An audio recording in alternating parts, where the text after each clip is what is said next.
Hey, good morning, my dear students. How are you all? Welcome back to your social studies virtual classroom. Today, in this module, we are going to start our new chapter of social and political life. Chapter number 6, local self government in urban areas. You remember, we have already done the local self government in rural areas.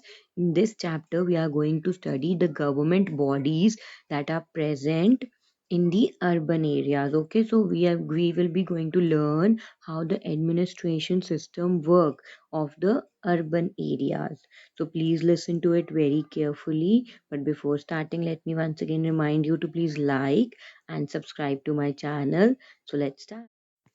Chapter number 6, local self-government in urban areas. We have already discussed about the administration system in rural areas in our last previous chapter. Today in this chapter we are going to discuss about the administration system in urban areas. So students, unlike villages, towns and cities are large and they are more densely populated. A good part of Indian population lives there. They need good roads, proper transport system, well-equipped hospital, markets, schools and colleges. And large funds are needed for the upkeep. Therefore, urban local government are formed according to the size of a town or a city. The forms of urban local bodies are of three types: nagar panchayat, municipality, and municipal corporation. Now let us learn about these three bodies in detail. Nagar Panchayat. What is a Nagar Panchayat? It is set up for an area which is transitional area. Transitional area is an area which is changing from rural to urban. It is basically set up for those areas which are developing, which are changing their status from a rural to urban area by developing themselves. It is set up for an area where the population is very less. The number of members of Nagar Panchayat depends upon the population of the area. Next is the municipality. It is set up in small urban areas, that is, small towns and cities. It is also called municipal committee or a municipal council sometimes. A municipality is elected for a term of 5 years. The members elect a chairperson who presides over the meetings. The head of the municipality is called the commissioner or the president. Then there is also a vice chairperson who is elected to take charge in absence of commissioner or president. Now, for the population of 10 lakhs or more, we have municipal corporation. Let's learn about municipal corporation and its functions in detail. It is also called Nagar Nigam. It is local self-government of big town and cities. The members are directly elected through the process of voting.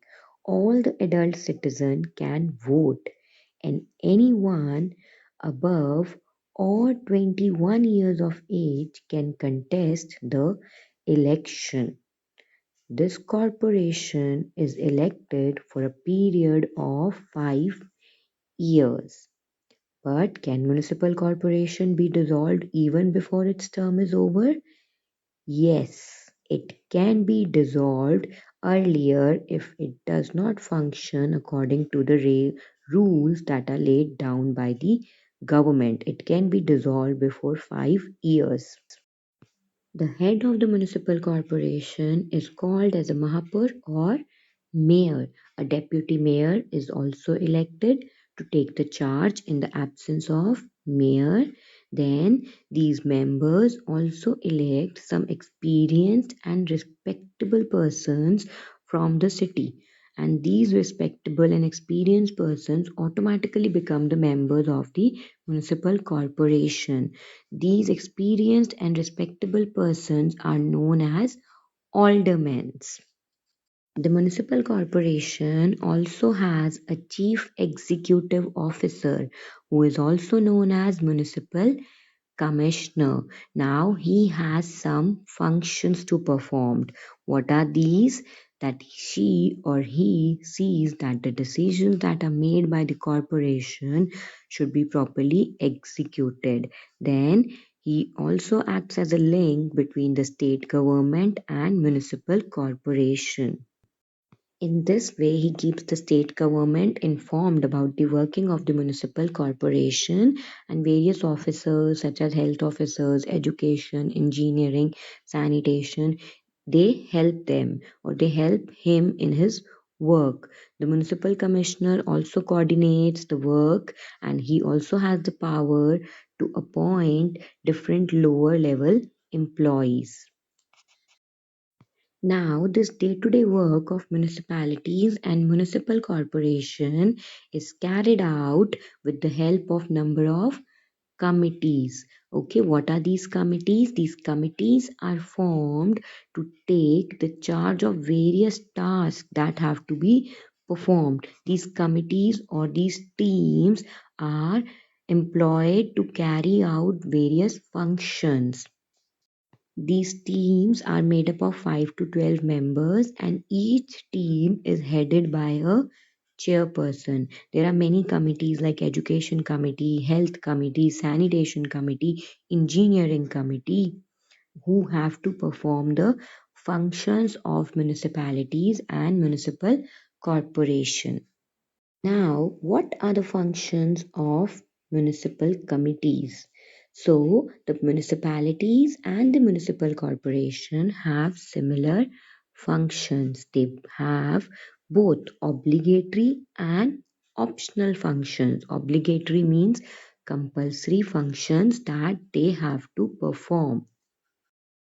As we all know about the pandemic that is going on in our country, it is important to implement cleanliness in our city. So, for the improvement of public health, they perform certain functions such as removal of garbage, cleanliness of streets and drainage, providing clean drinking water to us, providing electricity to us, lighting of streets, planting of trees along roadside, maintenance of school and educational centers, then to build hospitals and dispensaries, and to arrange for the vaccinations which protect people against harmful diseases such as smallpox, polio, then to maintain records of births and deaths for repairing of roads, providing and maintenance of fire brigade, pulling down old and worn out buildings. Then there are some optional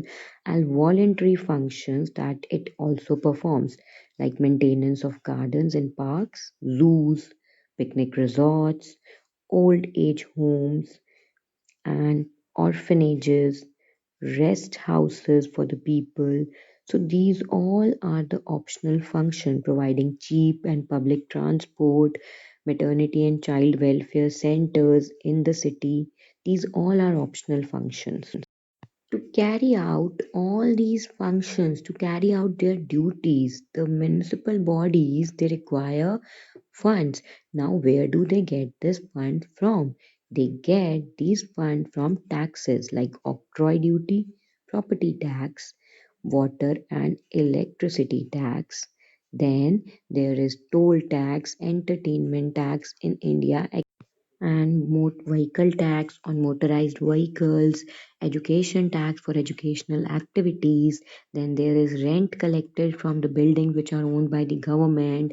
Then they also take fees for issuing birth and death certificates. So these all are the taxes that are collected by the urban local bodies, and so these are the sources of income for them. This money which they earn, they use to put them into the functions. They use this money to perform all these functions. Both this municipality and the municipal corporation have to function under the supervision of the state governments. They cannot work without this supervision, without this check. If there will be no check, they will become reluctant. So if the government is not satisfied with the working of these local bodies, they can even take a strict action against them, and they can even dissolve them. So for this purpose, they require two teams: district planning committee and state election commission. For the development of urban areas, a planning committee is formed in each district, which help the urban local bodies like municipality and municipal corporation to plan and allocate the resources depending upon the need of the area. So it is the work of the district planning committee to prepare a proper plan for the development of whole district. Then, in each state, there is a state election commission which is headed by the state election commissioner. So, election for both the rural local self government and the urban local self government are carried out under the supervision of state election commission. So, it is the duty of the people to cooperate with the local bodies, for with the governing bodies, and be involved in the administration system of towns and cities.